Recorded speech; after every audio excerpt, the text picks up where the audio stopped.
श्रद्धेय आचार्य श्री कौशलेंद्र कृष्ण जी से जुड़े रहने के लिए उनके सोशल मीडिया प्लेटफॉर्म्स को फॉलो करें। ये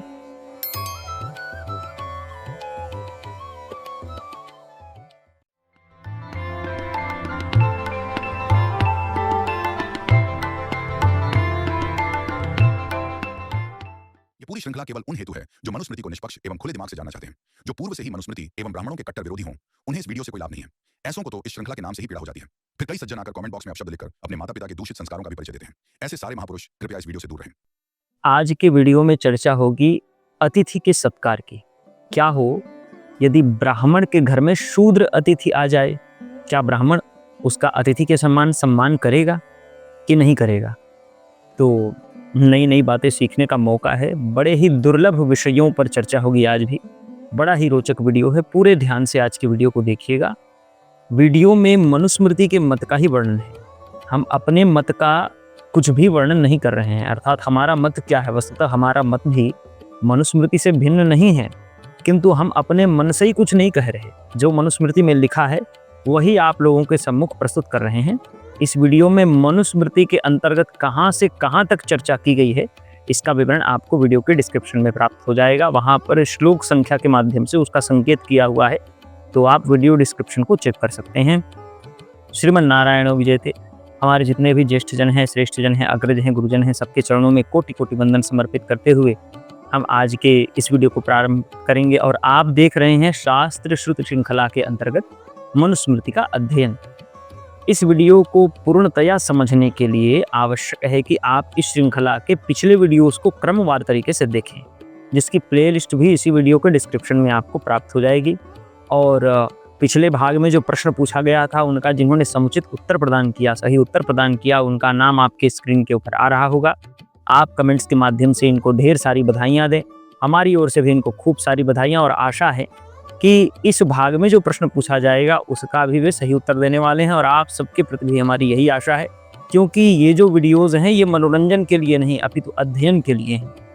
तो हम आपसे प्रश्न करते हैं ये जानने के लिए कि कितने लोग इस वीडियो को ध्यान से देखते हैं, क्योंकि औचित्य अधिक व्यूज़ का नहीं है, औचित्य है लोगों तक सही जानकारी पहुँचे। तो ये बात है। वीडियो में आगे बढ़ेंगे तो आतिथ्य की चर्चा आज के वीडियो में होगी।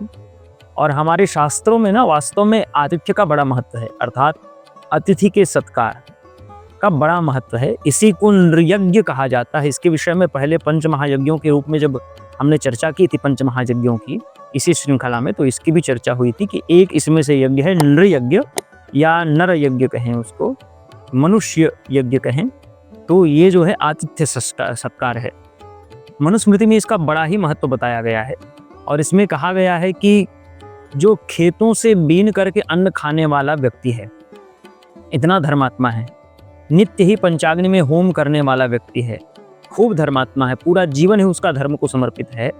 इतना सब कुछ करके भी वो फिर अतिथि सत्कार नहीं करता, तो उसका सारा कर्म निष्फल हो जाता है। अतः आतिथ्य से बढ़कर के कोई पुण्य नहीं है। इस विषय पर एक उदाहरण हम एक राजा शिवी का भी ले सकते हैं, जिनके पास एक रोटी मात्र थी और उसको भी उन्होंने अपने बच्चों और अपनी पत्नी के लिए बांटा था। और कोई अतिथि आया भूखा था, उसको तत्काल उन्होंने उस अपनी पत्नी के भाग के, अपने पुत्र के भाग के भी और स्वयं के भाग के भी रोटी को दान कर दिया। जल लिया, वो जल भी उन्होंने दान कर दिया, कुछ भी ग्रहण नहीं किया। तो अपना पेट बाद में भरना, पहले अतिथि का पेट भरना, जो भूखा है उसका पेट भरना, इसी को आतिथ्य कहते हैं। तो इस प्रकार से आतिथ्य का बहुत बड़ा महत्व है। पहले जाने कि अतिथि कौन है। जो आपके गांव में निवास करते हैं वो आपका अतिथि नहीं बन सकता। वह व्यक्ति जो आपके गांव में निवास करता है, क्यों? क्योंकि वो तो आपका बांधव हो गया। हंसी मजाक करने वाला भी अतिथि नहीं हो सकता, क्यों? क्योंकि वो धूर्त है। धूर्त ही तो हंसी मजाक करता है, तो धूर्त भी अतिथि नहीं हो सकता। स्त्री भी अतिथि नहीं हो सकती, क्योंकि स्त्री तो आपकी बहन हो सकती है, आपकी माता हो सकती है। और अग्निहोत्री भी अतिथि नहीं हो सकता। इसलिए नहीं हो सकता क्योंकि जो अग्निहोत्री ब्राह्मण है वो तो गुरु के समान है। तो इन सब के सत्कार का विधान अलग है, अतिथि के सत्कार का विधान अलग है। और यदि कोई लोभवश अतिथि बन जाता है, उसको लोभ है उसके मन में कि 56 भोग मुझको मिले, तो बड़ा आदमी है, नेता है, तो चलो उसके घर में जाकर के कुछ खाना ले लेते हैं, कुछ खा लेते हैं। तो उनके लिए कहा गया कि तेन ते प्रेत्य पशुता, इनको पशुत्व की प्राप्ति हो जाती है, ये पशु बन जाते हैं। और किसके पशु बनेंगे? जिसके घर में ये अतिथि बन के लोग बस जाने वाले थे, उसी के पशु बन जाते हैं। तो इसीलिए कहा जाता है कि कभी भी अतिथि यदि आप बनो तो आपके हृदय में लोभ न रहे। और अतिथियों के लिए तो ये कहा गया कि अतिथि का कोई विशेष समय नहीं होता, अतिथि किसी भी समय आपके घर में आ सकता है। और जिस भी समय में अतिथि आए उसको संतुष्ट करना चाहिए, उसको भूखा नहीं रखना चाहिए, उसका पेट भरना चाहिए। यहाँ तक कि कहा गया कि आपके घर में 56 भोग बने हैं, 56 में से आपने 55 भोग अतिथि को दे दिया, एक भोग आपने नहीं दिया है, तो वो एक भोग आपके लिए भी त्याज्य हो जाता है। जो भोज्य पदार्थ अतिथि को न परोसा जाए उसको घर वाला भी ग्रहण नहीं कर सकता। अतिथि को इस प्रकार से अतिथि का हमको सत्कार करना चाहिए। और अतिथियों को भी चाहिए कि अन्न इत्यादि, जैसे लोभ की चर्चा हुई, तो अन्न इत्यादि की प्राप्ति के लिए अपने कुल का गौरव स्वयं बखान न करें। आपके घर में आए हैं और कह रहे हैं कि हम तो बड़े, हमारे वो नेता हैं, हम ये उनके बेटे हैं, तो आप फिर लगाइए 56 भोग। इस प्रकार से जो अतिथि बात करे ये भी अनुचित है। अतिथि को इस प्रकार से बात नहीं करना चाहिए। ब्राह्मण के घर में क्षत्रिय, वैश्य तथा शूद्र भी अतिथि के स्थान में नहीं आते, अतिथि नहीं होते। तदपि प्रेम पूर्वक उनको अन्न देना चाहिए। अन्न तो सबको देना चाहिए, सबका पेट भरना चाहिए। कोई भी ऐसा नहीं है कि आपके घर में आए भूखा हो उसको आप अन्न न दें, तो ये धर्म है। इस प्रकार से सबको संतुष्ट करना ये परम धर्म माना जाना चाहिए। अब भोजन में अतिथि से पहले ही घर की सुवासिन को आप भोजन करा सकते हैं। छोटी यदि कन्या है आपके घर में बेटी, उसको भोजन करा सकते हैं, बालकों को भोजन करा सकते हैं, कोई रोगी है उसको भोजन करा सकते हैं, कोई गर्भवती स्त्री है आपके घर में उसको भोजन करा सकते हैं। किंतु आपको अतिथि से पूर्व भोजन नहीं करना चाहिए, इससे दोष लगता है। बाकियों को कराएंगे तो दोष नहीं, लेकिन यदि आप अतिथि से पहले भोजन कर लेते हैं तो इससे बहुत बड़ा दोष लगता है। और अतिथियों के रूप में कभी कभार राजा भी आ सकते हैं, और कभी कभार ऋत्विक ब्राह्मण भी आते हैं, कभी स्नातक, तो कभी दामाद, कभी गुरु, कभी ससुर, कभी हमारे मामा। ये सब भी जब अतिथि बन करके हमारे घर में आते हैं तो वर्ष पर्यंत, प्रत्येक वर्ष में एक बार तो अवश्य इनका मधुपर्क से स्वागत होना चाहिए। अब मधुपर्क क्या है इसके विषय में कभी और चर्चा करेंगे, अधिकांश तो सबको ज्ञात ही होगा। तो मधुपर्क से एक न एक बार इनका स्वागत होना चाहिए।